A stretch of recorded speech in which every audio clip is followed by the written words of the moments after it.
2023년 9월 21일 목요일 새벽 2시 1분이고요. 제가 어떤 식으로 공부하는지를 굉장히 궁금해 하더라고요. 어떤 식으로 재료를 찾고 대비를 하는지에 대해서 설명을 드리도록 하겠습니다. 추석이라는 악재, 춘절이라는 긴 연휴의 악재, 잭슨홀 미팅이라는 악재, 기간 악재에 대한 말씀을 좀 드렸었는데, 그런 것들 중에서 이번에 특히나 연휴가 대체 공휴일까지 합치면 6일이나 되죠. 6일 동안에 어떻게 보면 시장 상황을 알 수 없는 그런 부분들 때문에 최근에 주가 약세가 이어지고 있고, 추가적으로 FOMC 회의 변동성에 대한 두려움, 약세장으로 가고 있는 그 두 가지 원인이라고 할 수 있을 것 같습니다.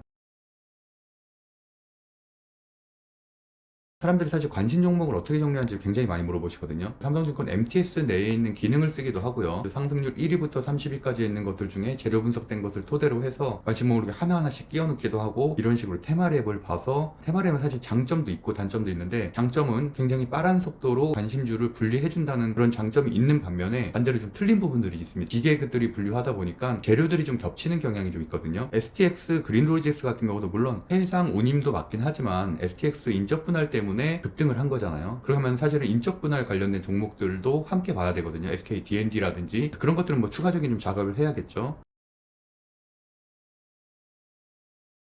그다음에 알루미늄, 카보나인 같은 경우도 사실 금속 관련된 주가 맞긴 하지만, 한편으로 보면은 또 의료 AI 관련된 주기도 하거든요. 그런 부분들도 양쪽 어떤 재료인지를 판단을 해봐야 됩니다. 오늘 사실은 삼성전자 의료 관련된 재료가 나오면서 파버나인이 상한가를 간 것으로 저는 재료 분석을 했거든요. 근데 여기는 보면 알루미늄 주로 이렇게 분석이 돼 있기 때문에 그런 부분들은 추가적인 좀 작업을 해야겠죠. 오늘 또 눈에 띄는 거는 뭐 양자암호 관련된 주들, 다만 시총이 저는 너무 작기 때문에 이런 종목들은 천억대가 대부분이죠. 근데 제가 항상 말씀드렸던 게, 탑다운 에서 업종을 선택을 하려면 반드시 대형주나 중대형주 하나 껴있어야 된다. 자율주행의 뭐 현대오토에버라든지 풍력의 LS라든지 또는 태양광의 하나솔루션이라든지 이렇게 대형주가 껴있어야 되고, 레인보우 로보틱스 같은 경우도 이번에 대형주가 됐죠. 그래서 로봇에서는 레인보우 로보틱스. 근데 반면에 초전도체 또는 양자암호 이런 것들은 다들 소형주잖아요. 그렇기 때문에 저는 그런 종목들을 매매하지 않습니다. 그 섹터 자체를 아예 관심을 두지 않는다는 거예요. 트렌드 자체는 있지만 괜히 그런 종목들은 잘못 들어가면 크게 하락을 할 수 있고 큰 손실을 볼 수 있기 때문에 그런 종목들은 하진 않습니다. 저는 작년엔 했죠. 작년은 폭락장이었고 그때는 테마주만 움직였기 때문에 했고, 올해 같은 경우는 저는 실적주 기반으로 하고 있기 때문에 그런 종목들은 하지 않습니다. 오비스 같은 경우도 사실은 초전도체 재료 때문에 상승한 건 아니죠. 오늘은 물론 선암 같은 경우는 초전도체 때문에 상승한 게 맞고, 업종 정보에도 선암 같은 경우는 초전도체가 언급이 돼 있기도 하죠. 근데 이제 모비스 같은 경우는 현재는 좀 그렇지는 않은 상황입니다. 카보나이도 폴더블폰에도 이렇게 연결이 돼 있네요. 모비스 같은 경우도 보면은 인터넷에서 몇 월 며칠의 특징주 이런 식으로 하면은 관련된 자료들이 이렇게 정리되는 걸 볼 수가 있거든요. 여기 써 있는 것처럼 중입자 치료 관련 주로서 부각되면서 급등이 나왔죠. 2연속 상한가입니다. 중입자 치료 관련된 주로 상한가가 나왔기 때문에 대장주로 등극을 했고, 같은 종목들을 체크를 해주는 게 중요하다고 말씀드렸죠. 근데 보시면은 이번 뭐 파버나인, 토마토 시스템, 라이콤 하나도 없죠. 겹치는 게. 그러니까 어떻게 보면 재료가 다 다르네요. 제가 이번 주에 사실은 좀 매매하기가 어려웠었던 이유는, 주도주 섹터가 있으면 매매하기가 굉장히 편하거든요. 로봇이든 반도체든 배터리든. 근데 이런 것처럼 개별 재료예요. 다 해상 운수, 거기다 인적 분할. 파버나인 같은 경우는 삼성전자의 의료기기 사업, 또 다른 재료죠. 뭐 토마토 시스템 개별 재료고, 라이콤도 6G 재료, 월화수에 급등을 했던 6G 관련된 재료, 한일화학은